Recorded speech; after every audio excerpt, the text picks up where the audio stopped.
Glenn, we're sat here, it sort of feels like a defeat after that 2-2 draw. What's your overall feelings on what you've just seen? When you concede so late and in the manner we did, it does feel like a defeat. I can't sit here and lie. You have to face up to it.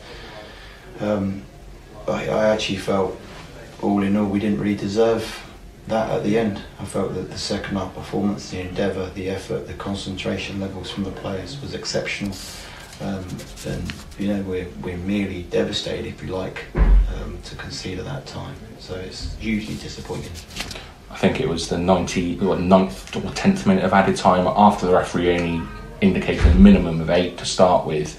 Did you get a chance to speak with the ref or after the whistle? The officials, to be straight, they were brilliant. They were very welcoming. All you ask for, I asked for as a manager, is that element of communication. So he's been very good with his time. He's justified the added time that he's arguably found from somewhere, but he's fine. He's following directives and legislations and regulations that have come from the top gods, and it's disgusting. It is absolutely disgusting. It's appalling. It is. These people are making the decisions have got no idea about grassroots level football.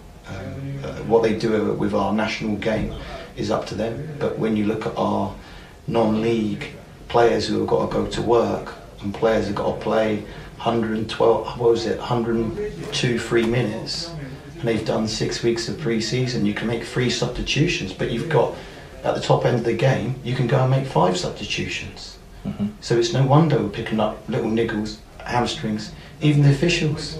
Everybody's getting home later, everyone's got trouble. So justify that on a Tuesday night. We got to go up the next day to work. It needs looking at, but they won't look at it because they'll be too busy eating their prawn sandwiches and drinking their champagne. I mean, going back and looking at the game as a whole, obviously it started off back to the beginning with a great start. Shaq putting us ahead within about 5 minutes, I think, and obviously winning the penalty as well. So a good performance from him today. Yeah, I thought the boy's been bright. Listen, the firepower we have this year, we should be scoring goals. And they've had a good pre-season. Goals have been shared amongst that front 2, front 3, front 4 at times. So it's not just Shaquille. But we started on the front foot as a team and as a group. Unfortunately, we sort of were a bit too passive after when we conceded from Harrow, which allowed them to get back in. And then we obviously went down to 10 men.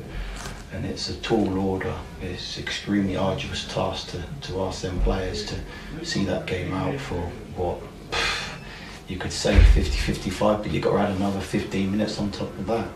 But as I said, I don't blame the officials for that. He's got a good account of himself. He's explained the situations where he's added the time on and why.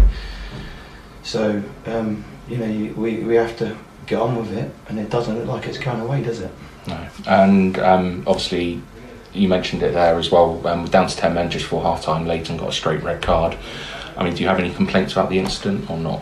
No, I don't think the kid had any complaints. The official, the referee got that correct. The only questionable mark of it is the lad has gone straight through the back of him. But again, the answer to that one is because the player's off the field of play. He's got gravity against him and balance against him, so he's managed to hit the deck. But it was an extremely forceful challenge from behind, and you expect a yellow card, that booking, and perhaps that intervention takes place and the lad can't kick out. But he understands he can't kick out. He's let his teammates down. But as I said, this firepower, they're going to have to make up for it with their teammates through other measures and putting the ball in the back of the net. Mm-hmm. And then, looking into the second half, we obviously got the penalty early, but how pleased were you with that performance with the 10 men in the 55 minutes of the second half? Yeah, I felt they were extremely organised out of possession, and I felt we were still a threat on the counter-attack. It's going to be a really difficult task to dominate the ball in possession when you've got an underload like that. However, when we passed forwards very, very quickly, we looked to threat, and Shaq got his just rewards from doing that. I mean, what was the message to the players in the dressing room after the final whistle today? You can't feel sorry for yourselves. It's gutting to concede in the manner we did, as explained earlier. we have to look forwards now. Tuesday presents us another opportunity in front of our supporters, so we have to give another good account of ourselves, recover well, recuperate, and be ready to come out of the traps on Tuesday.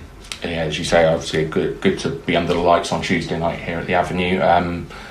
What are you expecting from Winchester? I think they've recruited really well this year. There's a number of changes within the league. They've got huge firepower this year.